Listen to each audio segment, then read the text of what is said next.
cockpit delay. I had to stop it, and then I think it should be okay now. So hopefully this is working. If you are not able to see it, please call me back. Om Sadashivasamarambham Shankaracharya Madhyamam Asmadacharya Paryantam Vande Guru Paramparam.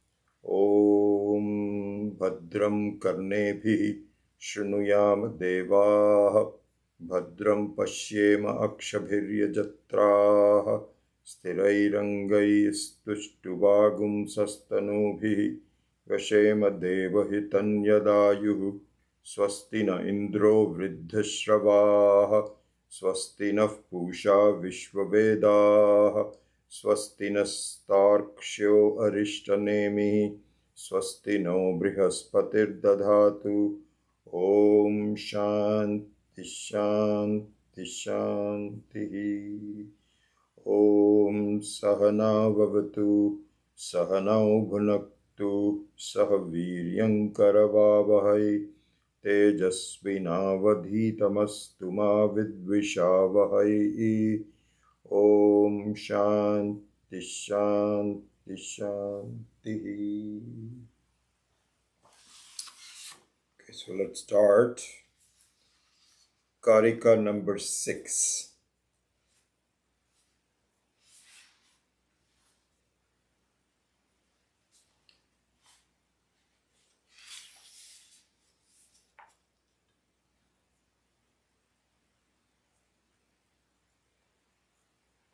Now, Karika number 5. I made a mistake in labeling it.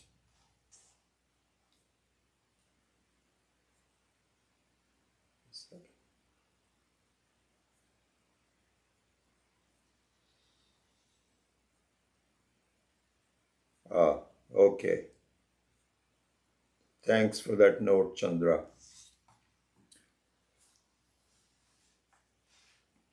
So, Karika number 5. Trishu dhamasu yat bhojyam bhokta yascha prakirtitaha veda etat ubhayam yastu saha bhunjano nalipyate. One more time.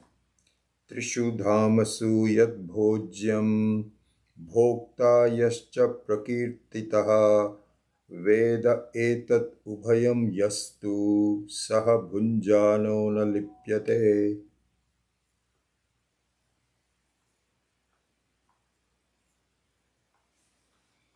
Yeah, I think that we had to terminate the old one because I was not sure that was being broadcast or not. And so stopped that one and restarted a new session.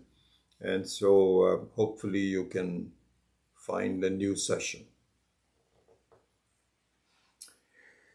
So here,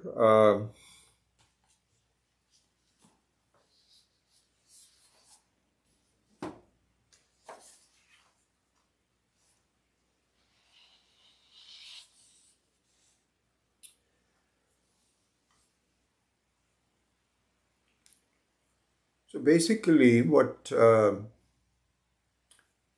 the Upanishads is what is called Apaurushaya Jnanam.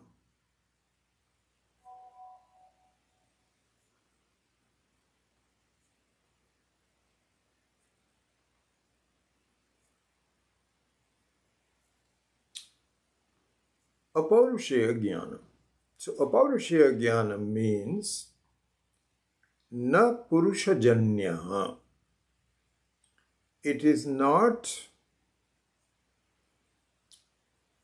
generated by a limited human being.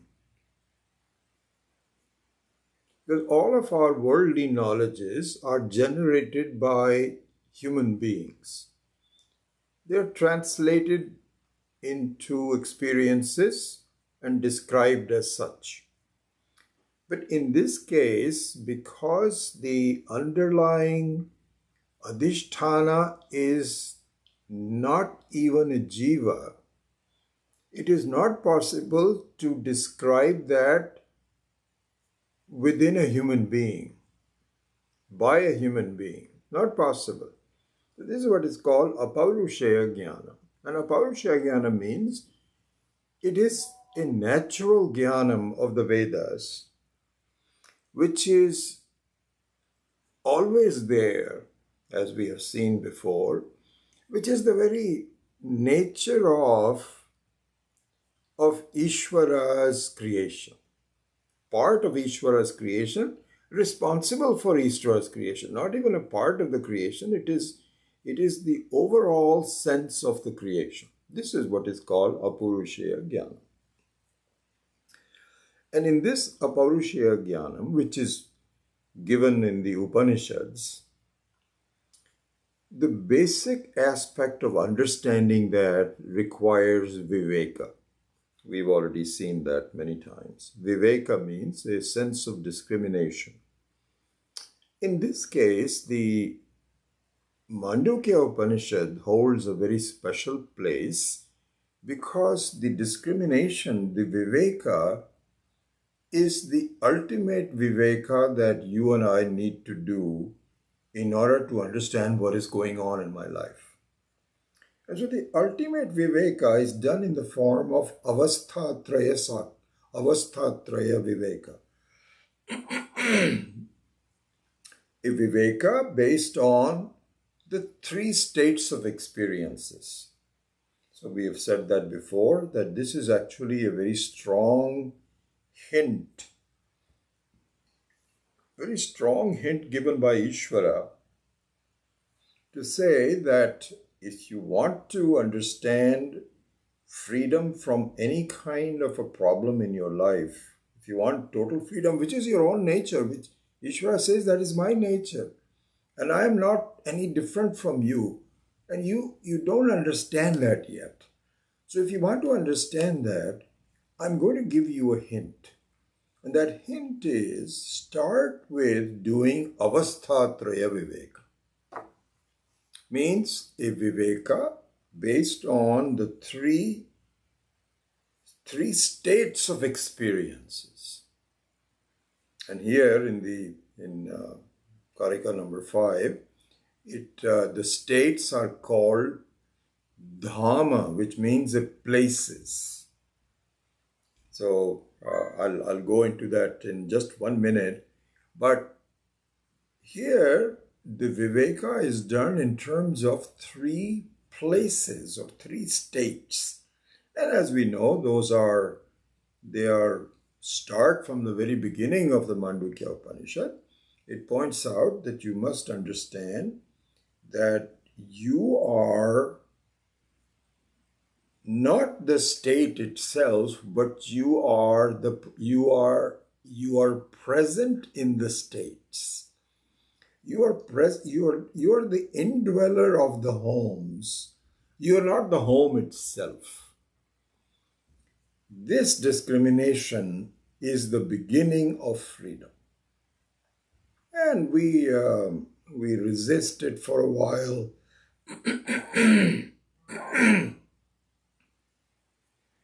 We're not sure about it, etc., etc.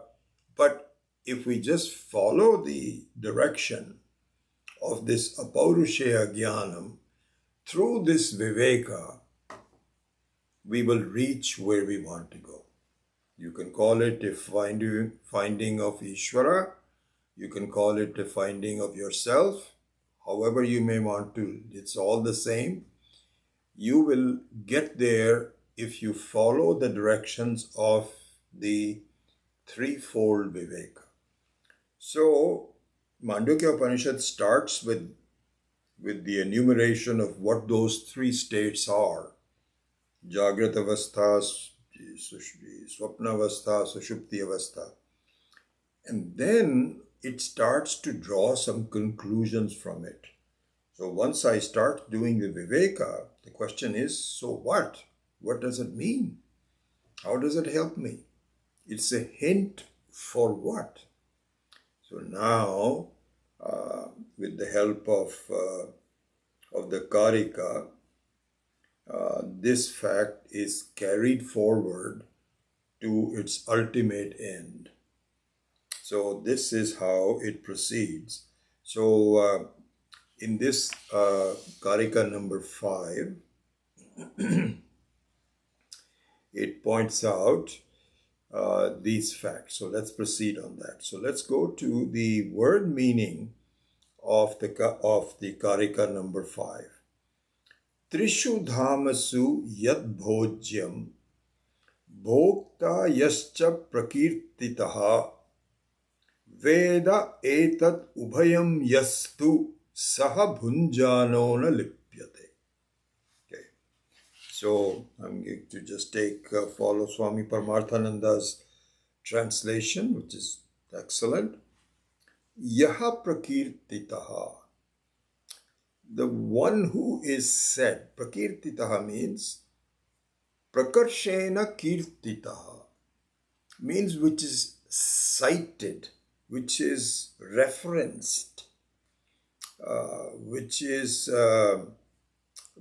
pointed out, and repeatedly, very definitely pointed out. So prakarshena means one which is, there's no doubt about it.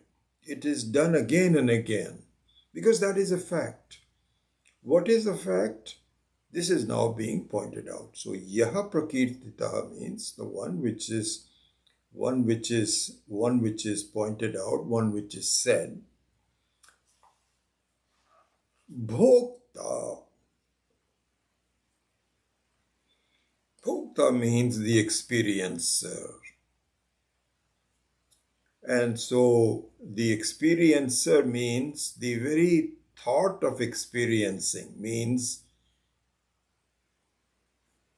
I really enjoyed this. I don't like this. I am in love with this fact.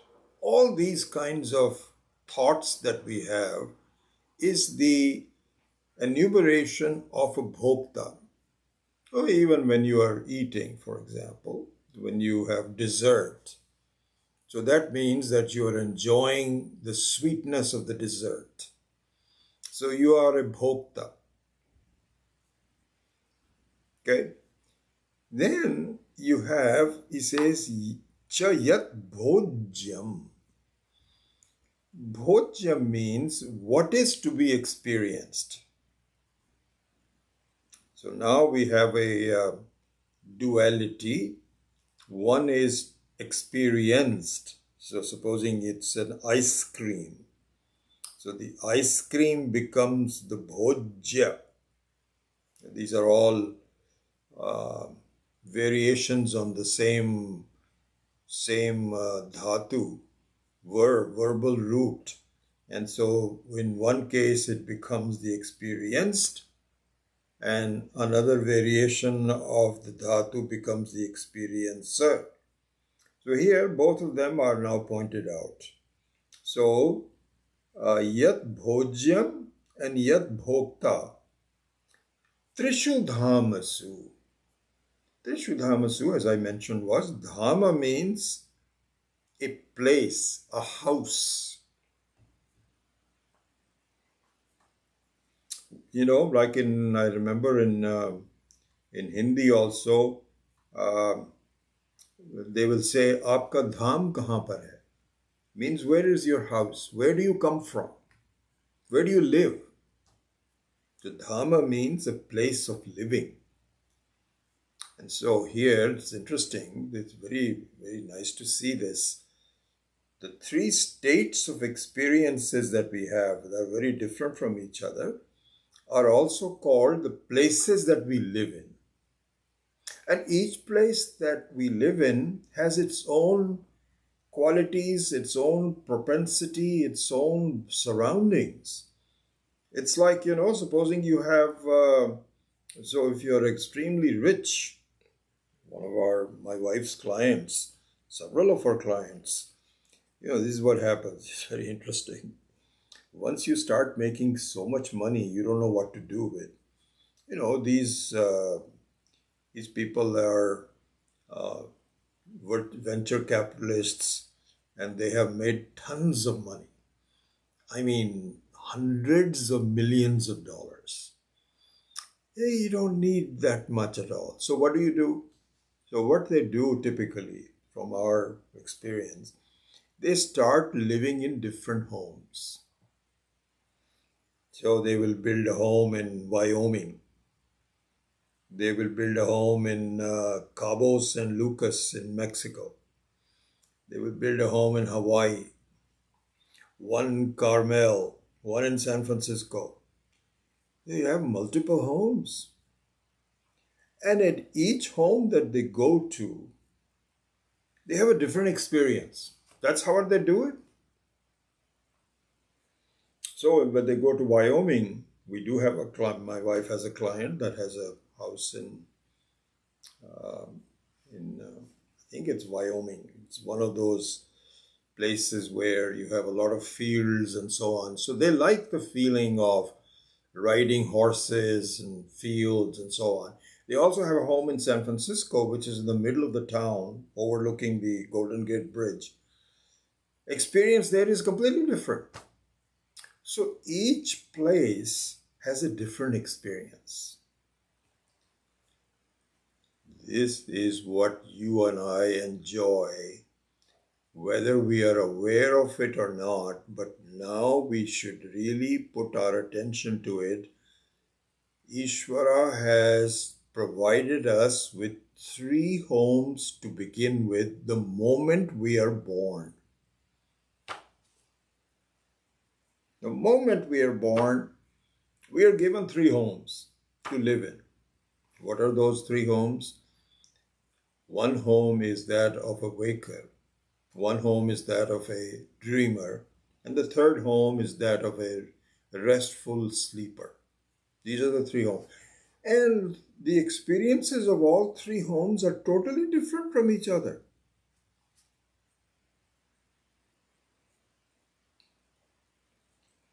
And this is what this Karika is saying. And that is saying, please see. Remember, we had in one of the previous classes, which was a very good hint by Swami Akhandananda. I really enjoyed that. What he said was that as we proceed in this teaching, perhaps the most stubborn thought that we have that we cannot get rid of is that I am this body. This is the most stubborn thing that it's very difficult to get rid of.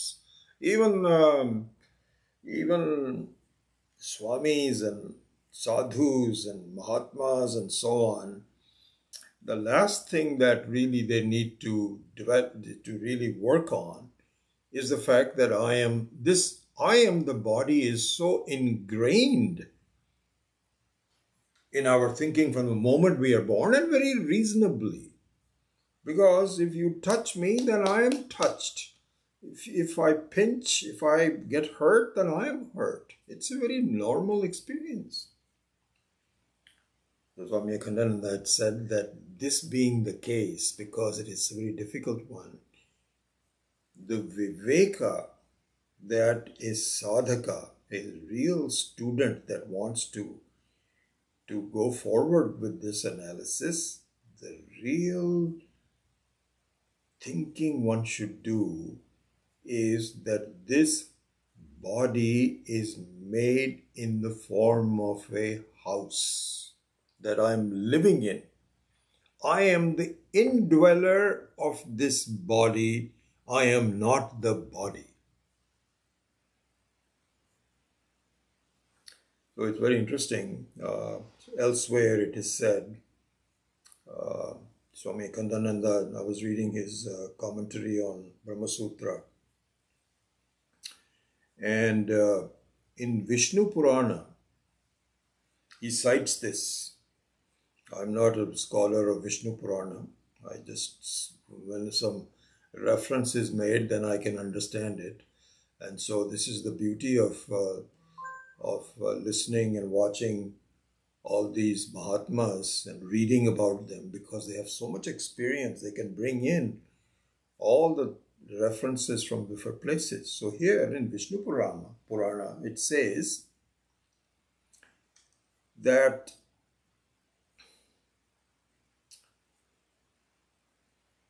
what the Maya Shakti does is that it makes ignorance seem like it is knowledge.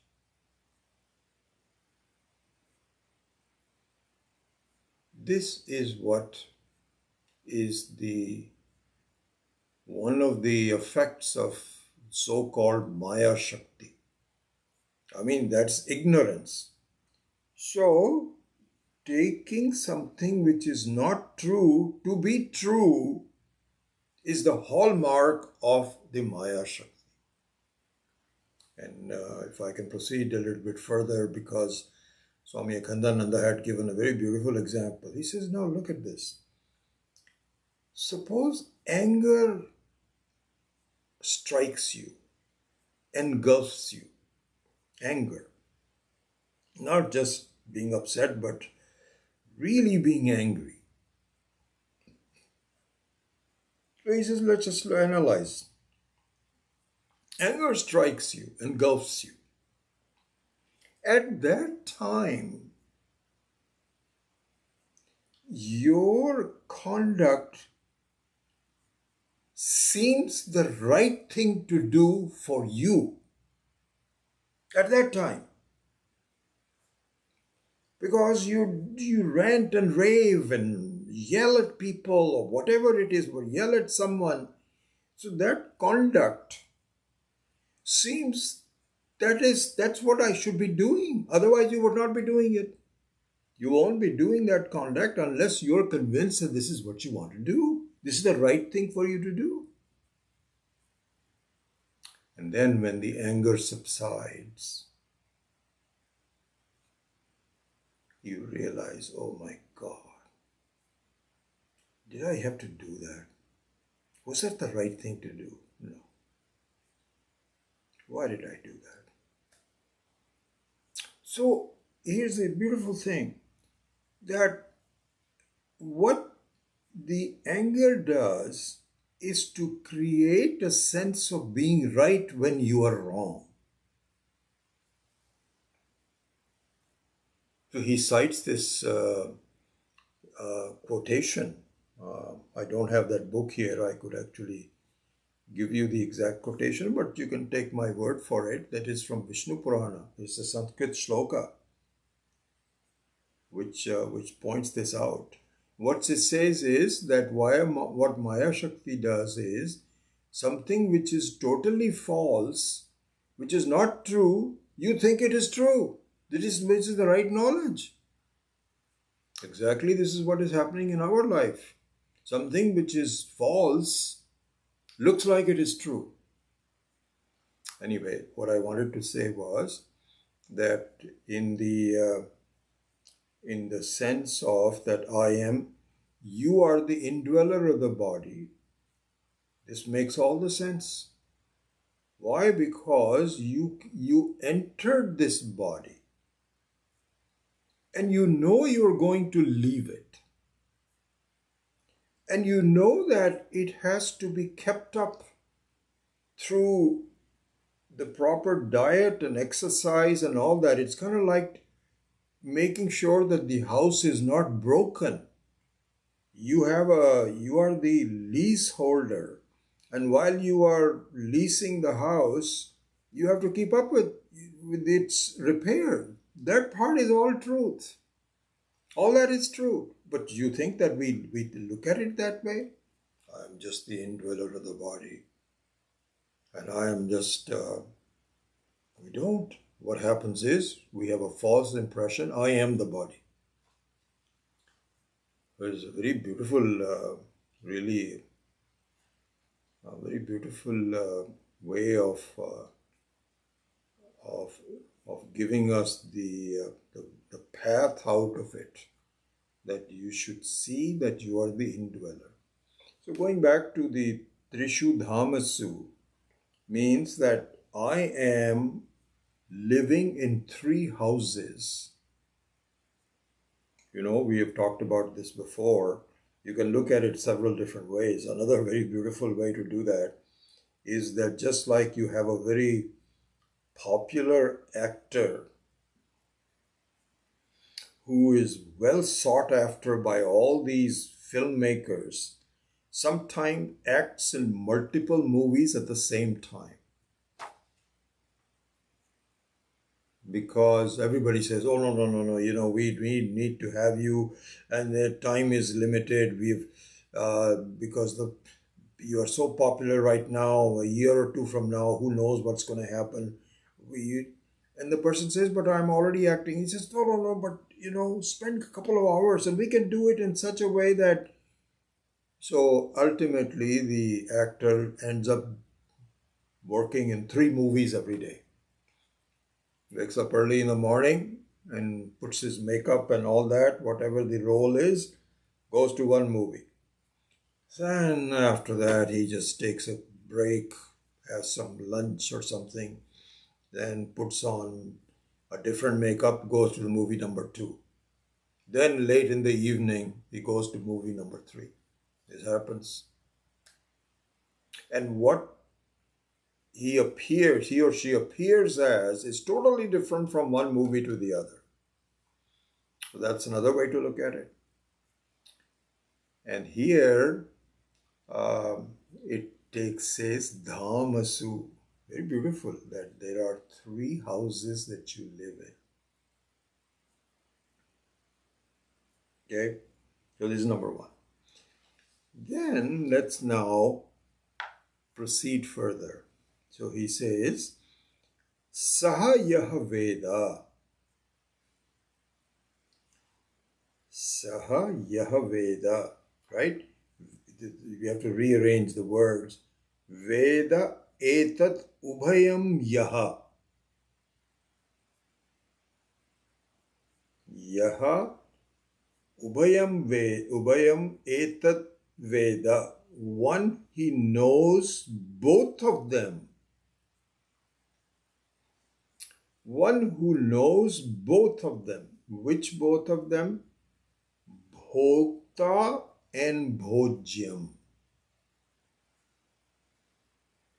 Bhokta and Bhojyam. He knows both of them. One who knows both of them. Then what happens? Na lipyate bhunjanaha. Na lipyate bhunjanaha. Means he is not affected by them. Excuse me a second, I have to go open my front door. Somebody isn't there. Okay, it will take me a minute. I'll be right back.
Okay, so now we can see the entire sentence structure.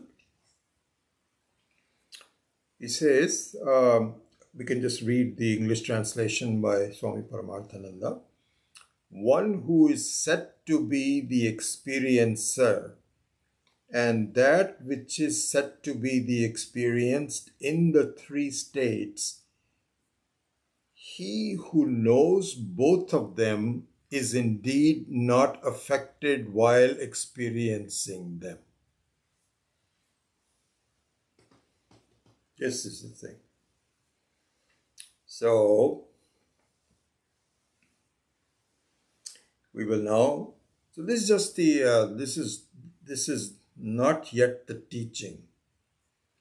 It's not the teaching yet. This is simply giving words and rearranging them so that the basis of the teaching starts. But the teaching has not yet had started. You know, it's interesting.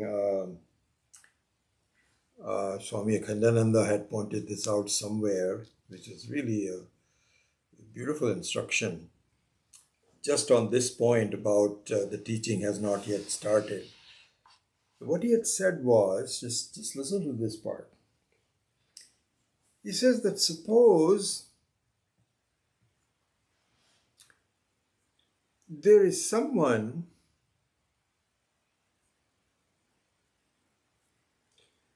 who has seen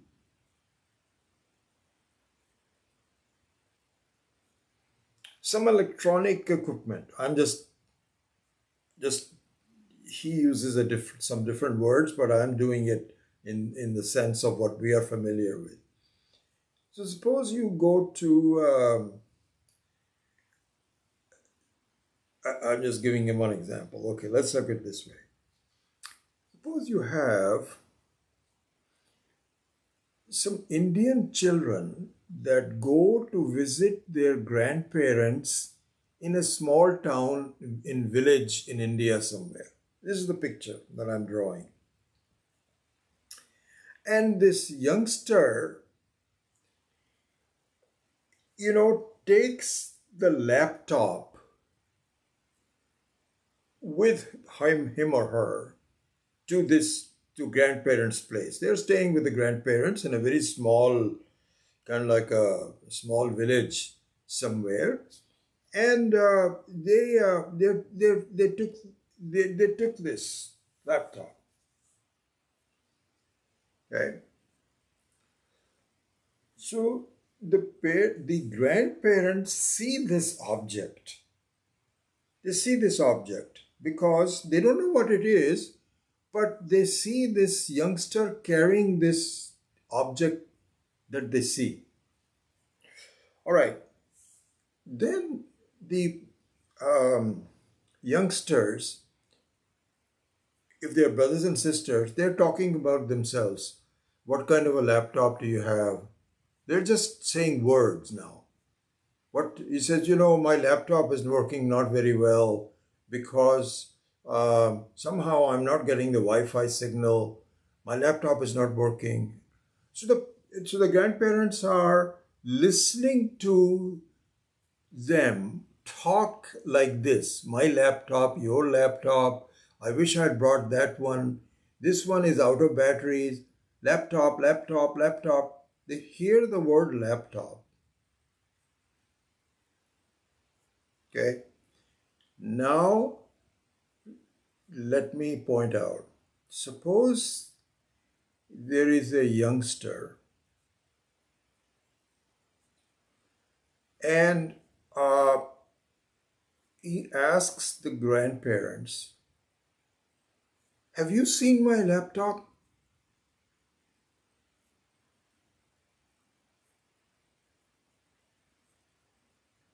And the grandparents don't understand.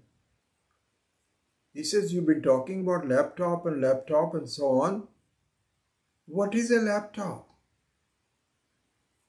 So the children say, remember this, we were holding this and so on. I've somehow misplaced it. Have you seen it?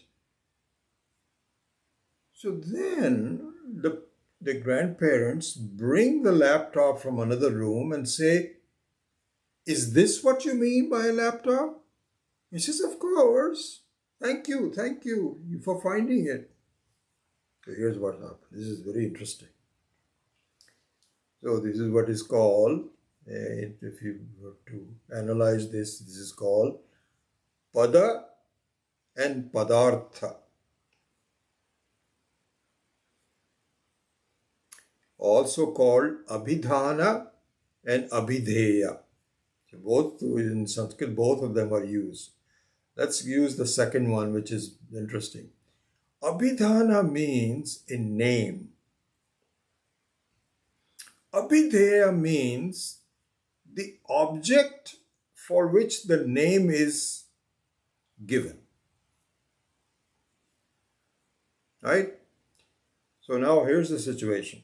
Swami Kanananda points this out. He says,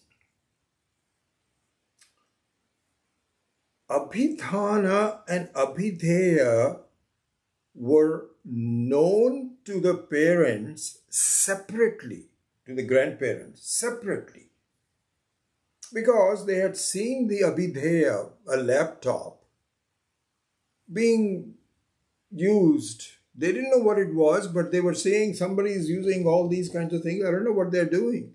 This is called Abhidheya. They had also heard the word Abhidhana, laptop, your laptop, my laptop. But they did not know that one refers to the other. The Abhidhana and Abhidheya connection was not given, was never done, it was never taught. That was never pointed out. Teaching is, of course, reserved for something more complex, but was never pointed out. So as a result, if you say, "Have you seen my laptop?" they didn't know what you mean. That connection has to be made. Why I pointed this out is really true for, I just decided to point this out at this point. Just could be done anytime. But really, I think, just look at it this way. What is said is, if someone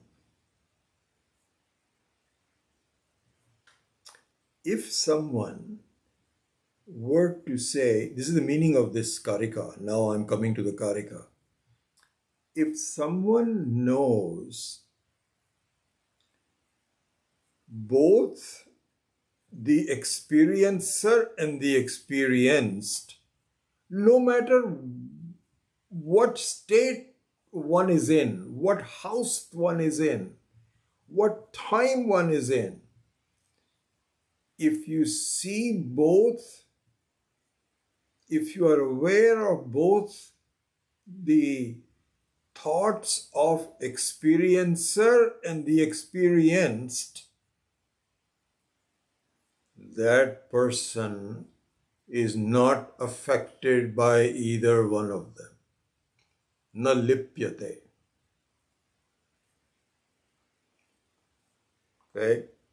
So now I just want to just give you this example of the Abhidhana and Abhidheya relating to this particular verse, and then we will go on with the teaching. I just want to point that out. What is said is, Trishu dhamasu yad bhojyam bhokta yascha prakirtitaha veda etat ubhayam yastu na bhunjanaha na lipyate. So this is abhidhana. This is the naming. This is more than a naming because it is talking about a phenomena. You see, so the laptop is simply a single object, but the principle remains the same. This is an abhidhana of not a single object, but the abhidhana of a phenomena. But this is an abhidhana. Then what is the abhidheya? So the whole thing is an abhidhana. More, all of that is really just the name, right? It's the name of a phenomena. We are talking about a phenomena. What is a phenomena? That if one is aware of both as a single, as a composite aspect. So we will go into this. What do you mean by the composite aspect? Means you put everything into one category. Or one is called experienced and the other one is experiencer. And you are aware of both of them as a category. One is not affected by that. This is the abhidhana. Okay? Now you may ask, what is the abhideya? The abhideya is you. Or if you're looking at it, is me. So what that means is, so the abhideya is me and the abhidhana is this phenomena, but the connection between them has not yet taken place. Right? So the connection between abhidhana and abhideya, until that takes place, nothing happens. You can tell the grandparents, hey, have you seen my laptop? And they'll say, what's a laptop? I hear you talk about it, but I don't know what the object is. And they'll say, we were carrying this and so on. So the person brings it to you, mean this one? Yes. Oh, I put this away in the other room. Yeah, that's the one. Then the grandparent from that point on will say, these guys have a thing called laptop. Then the teaching has now taken place. So here, all we have done is we have pointed out the two separate vastus. One is abhidhana, which is a name, in this case a phenomena, and the other case is abhideya, which is you. But the connection between them has to be done through the teaching. So this is where the teaching starts, and we will now proceed along that. But this is the phenomena of teaching. This was interesting. Somebody was they had gone to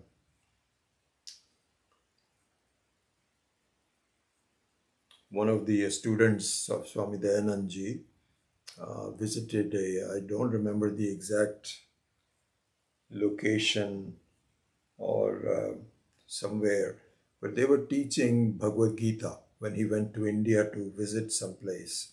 He was, some place that they knew there was some teaching of Bhagavad Gita, so he went there. And so he was telling me this. This is a friend of mine. He says, it was remarkable. I said, so how was it?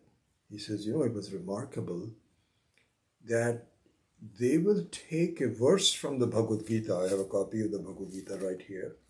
They'll take a verse of it and they will say, Jayasi chet karmanaste mata buddhir janardana tat kim karmani ghore mam niyojayasi keshava. So they will read this and they will explain the word meaning just like we have done, Tishu Dhamasu, etc. And they'll say, now you understand the word meaning and this is what it means, this is a sentence meaning. Okay, let's go to the next one. Vyami shrevena vakyena buddhim mohe sive tadekam vada nishchitya yena shreyo apamyuham. And go to the next one. So they will say in one class, they will do like 14, 15 verses. And they'll say, everybody understands? Okay, good, we have done.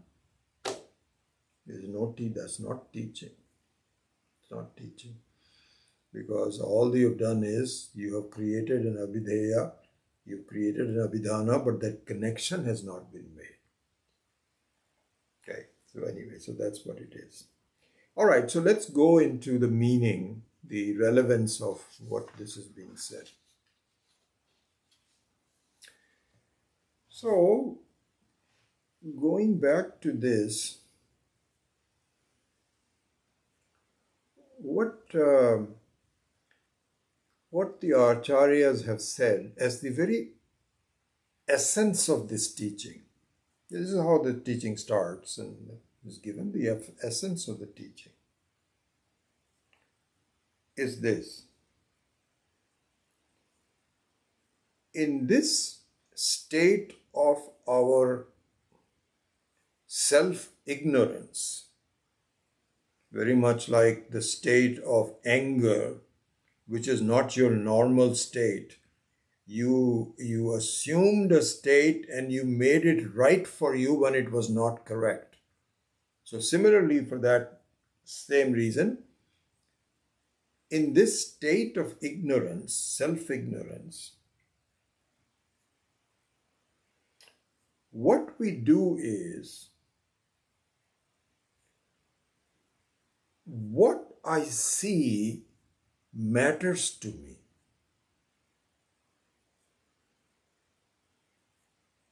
Just think about this. I'm just giving you the gist of this.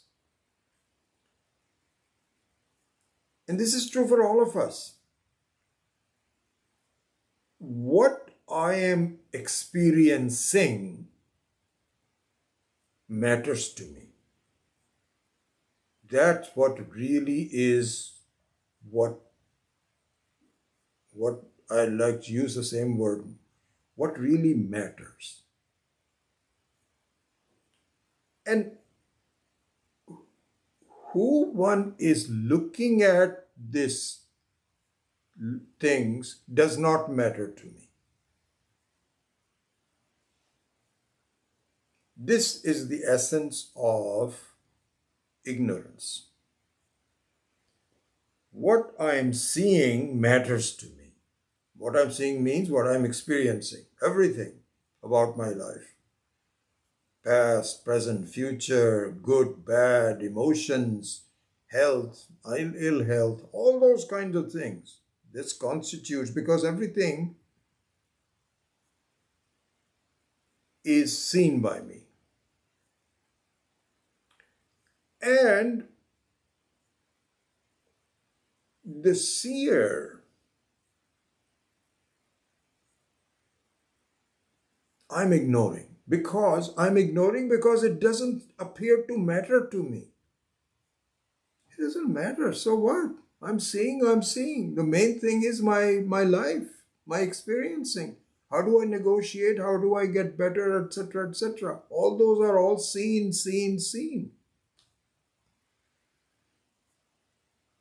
So, the acharyas point out that sooner or later,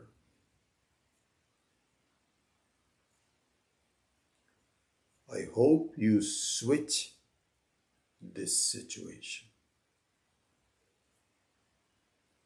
What do you mean by that? Our advice to you is understand and begin to see that the seer matters. The seen does not matter nearly as much. It may matter a little bit here and there just to keep going. And in fact, the degree to which the seen matters is only to the degree that your seer's status of really important is not yet clear to you. To that degree, the seen has some degree of significance. That's it. It's a temporary. But eventually what you need to do, what you not need to do, but what you need to see is that the seer matters, the seen does not matter. This is the basic advice. And then you need to figure out, okay, I don't quite understand it, but I provisionally accept what you are saying. But how do I know that the seer matters? And until then, how do I know that the seen doesn't matter as much? How?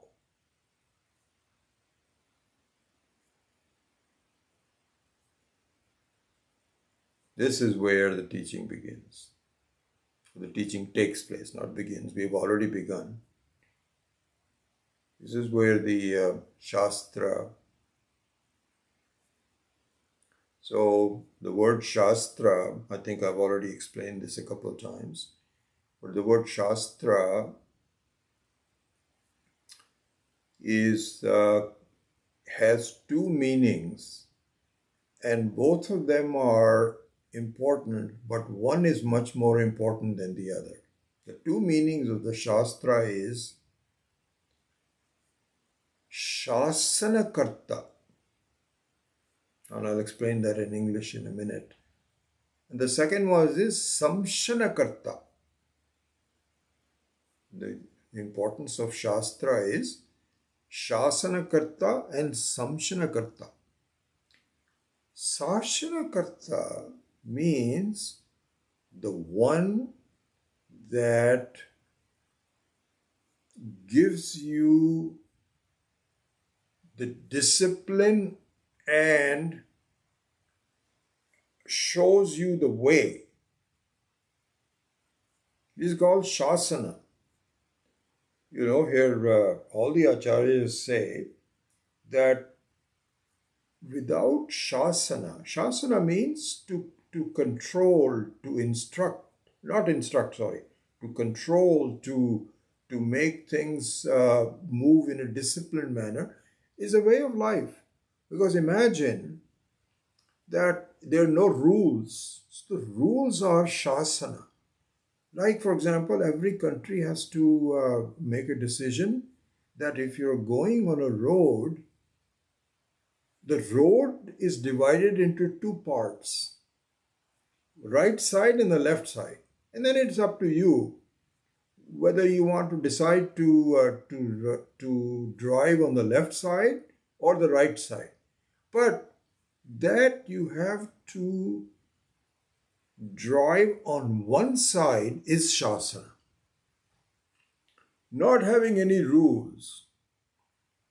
I would imagine that if you go to some village somewhere where there is no road division, you would have some problems because you will be also going direct in one direction. The other people also will be coming in the direction. There will be a problem.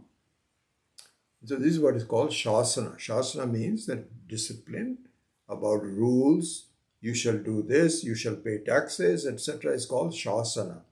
So in this case, the Shastra's role as a Shasana Karta is also important. And there where they talks about dharma and adharma, what is to be, what is correct, what is not correct. All of that is called Shasana. But the Shastra also has another role which is called Shamsana. Shamsana means to instruct, to teach. So here in this case, the Vedas, if you look at the entire Veda, it is really basically divided into either, you can look at it two ways or three ways. So one is, if you just look at it two ways, it's karma and jnanam. You do it three ways, it is karma, upasana and jnanam. And so karma and upasana are shasana kartritvam. And jnanam is shamsana kartritvam. Okay, so these are the this is what Shastra does. This is what Shastra does. So the Shastra points out that please do the following. Switch over at some point in time in your life when you're ready. If you're not ready, then you cannot do this. You cannot, if you're not, you have not, if the child hasn't grown up, it is impossible for the child to, have the strength to do things. So grow up. But eventually, what you need to do is that the scene, and here it can be either SEEN or SCENE, as I mentioned in the last class, needs to matter less for you, and the seer has to matter more for you. This is what the basics. So this is the message of the Shastra, overall message. And so this is an important thing, because otherwise we get lost. What do I supposed to do? How do I improve my life? And say, okay, here's what you need to do. Keep these goals in mind. We're not saying you're going to get there in a single day. You can, if you have done all this analysis somewhere before in the previous life or whatever. But generally speaking, you have to go through this analysis and convince yourself. But the eventual goal is to appreciate the importance of the seer, and to also appreciate the unimportance of what you are seeing. This is the goal of life. And this is shown in so many different ways, and this is what we're going to be doing. And that if you do this analysis, then you will not be affected by it. Because right now you are affected by anything, all your experiences. But if you see this fact clearly, that both the experiencer and the experience are your states of mind.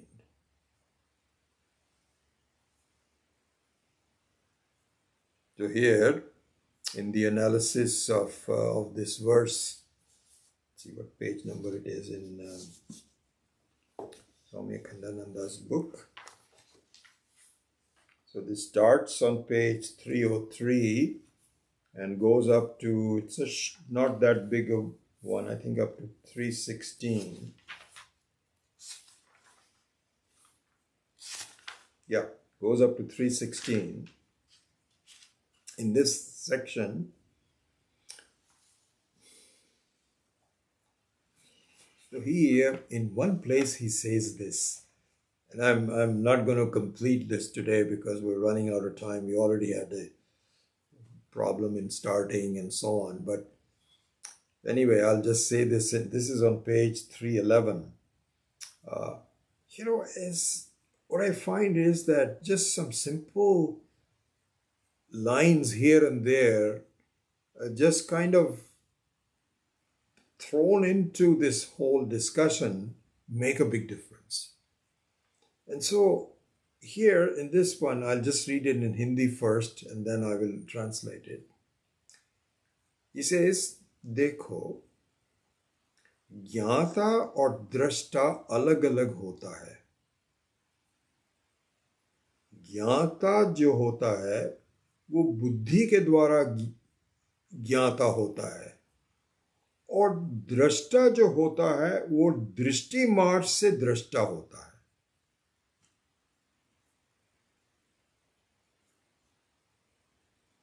And he goes in, he says, बुद्धि जो है वो प्रत्येक शरीर में अलग अलग होती है. उस बुद्धि को जो अभिमानी है, उस बुद्धि के द्वारा जो ज्ञान प्राप्त कर रहा है, वह हुआ ज्ञाता, और ज्ञाता प्रत्येक शरीर में अलग अलग चिदाभासा है. और जो दृष्टा है वो संपूर्ण विश्व दृष्टि का एक दृष्टा और अपनी दृष्टि मार्ग से संपूर्ण विश्व को प्रकाशित कर रहा है. Further discussion. So he says, please see the distinction between Jnata and Drashta. So this I'll explain in more detail next class, but let me at least complete one aspect of this. I don't want to keep you hanging. So here, the word Jnata means a knower through your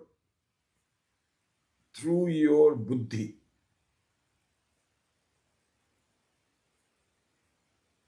The knower of worldly knowledge is called Jnata in this section. These words can have different meaning depending on different contexts. But in this context, the word Jnata is similar to what is called Bhokta.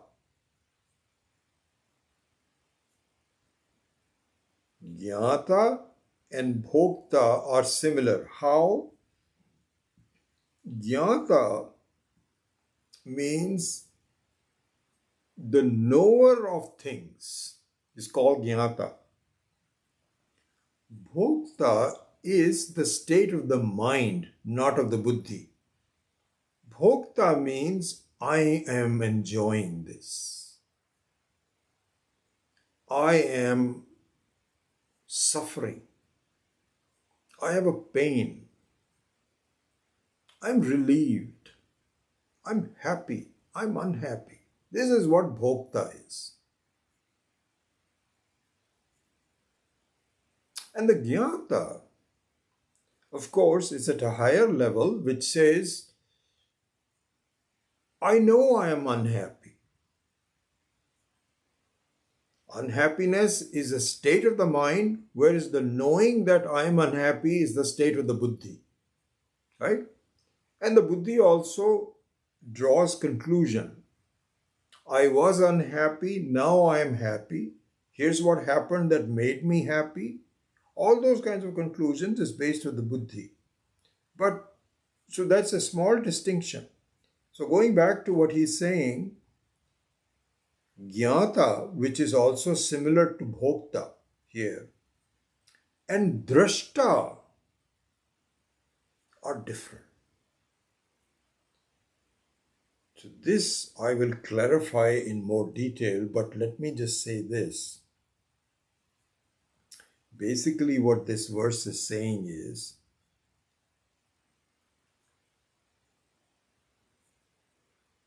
Bhokta, Jnata, as well as Bhojyam and Jneyam. So these are Sanskrit words, but essentially means the knowerness, knowing things that need to be known, experiencer, things that need to be experienced are all states of your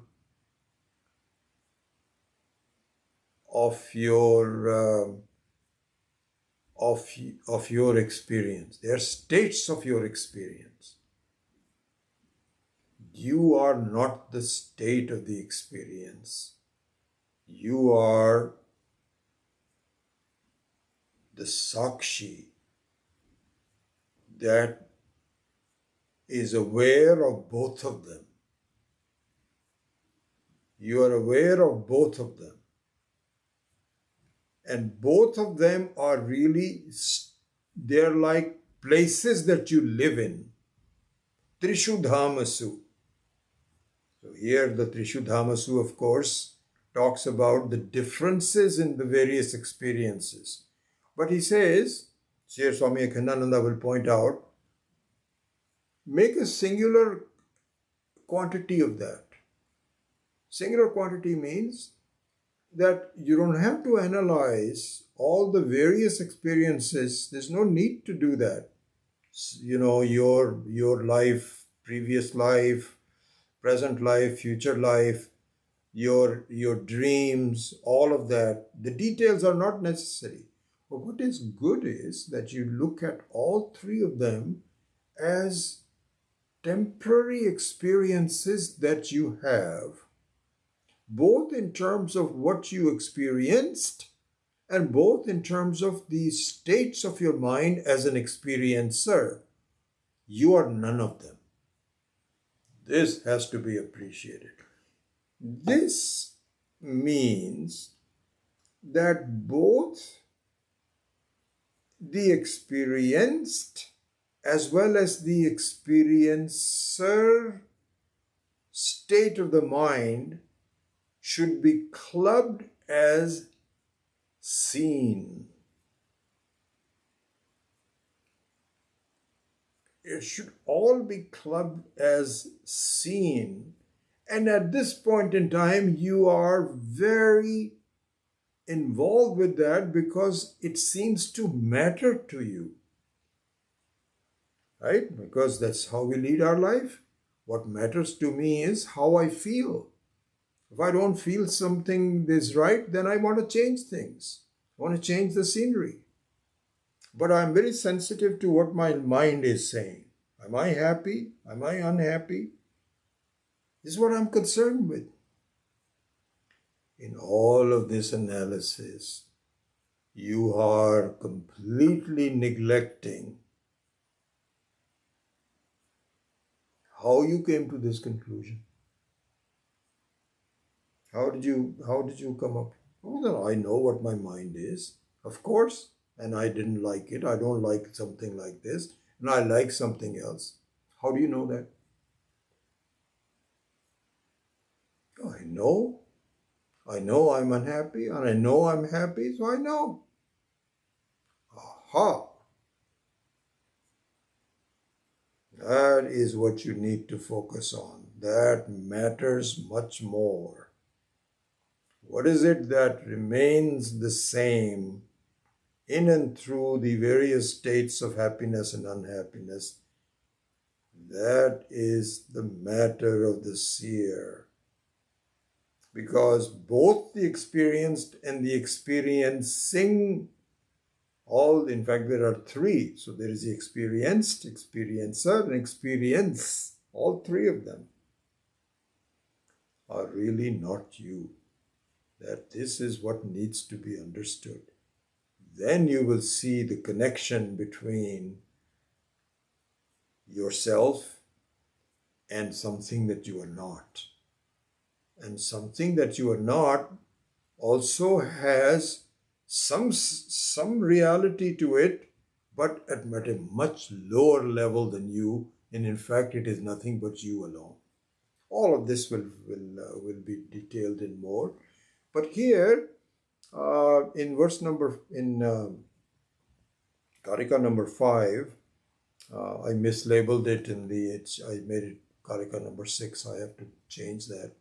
In this Karika number 5, the Viveka of the three states of our experience, the three places that we live in, is now brought together as a conclusion on how to proceed further in terms of what conclusions I should have about these three states. So very systematically, the Karika proceeds in analyzing the first few mantras of the Upanishad.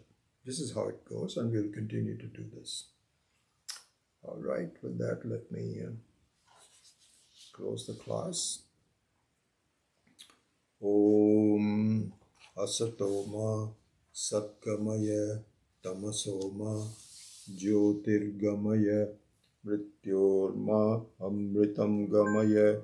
Om Purnamadah Purnamidam Purnat Purnamudachyate Purnasya Purnamadaya Purnamevavashishyate.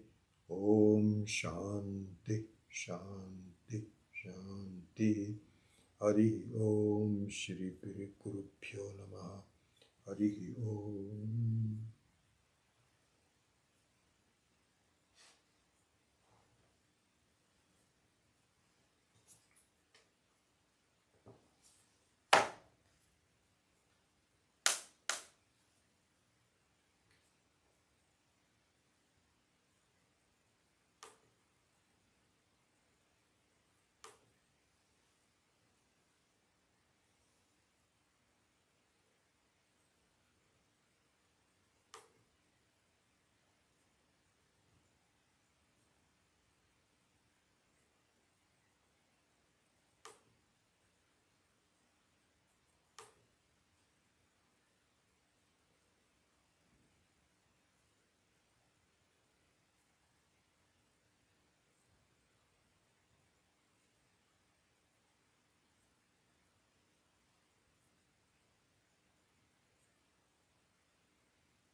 Oh, really? There were three different ones.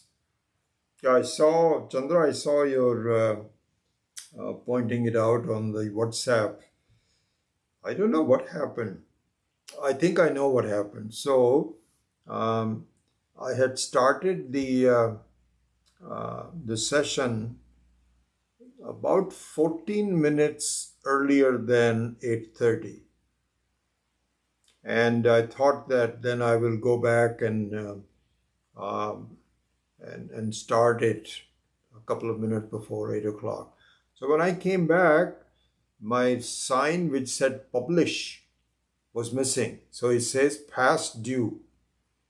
So I didn't know whether past due means that the session was already being broadcast without my pressing that, or I have to redo it. So then I called Raj.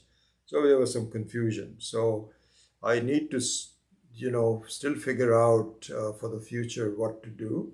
But generally speaking, I should just wait until 10 or 12 minutes to go and then go live now. So these are small perturbations that I have to learn. Sorry about that.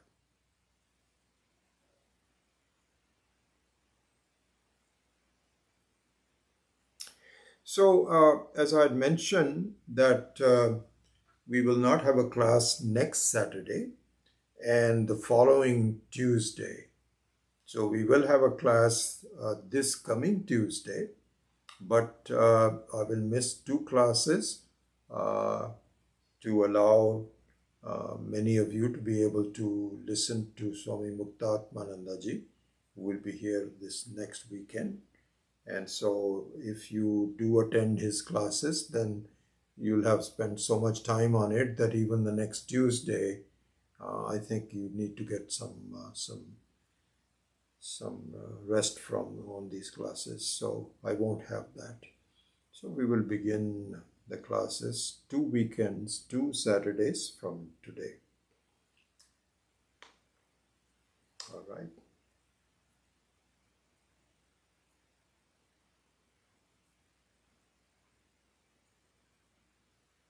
Okay. Very good to see you. We'll see you next time. Hari Om.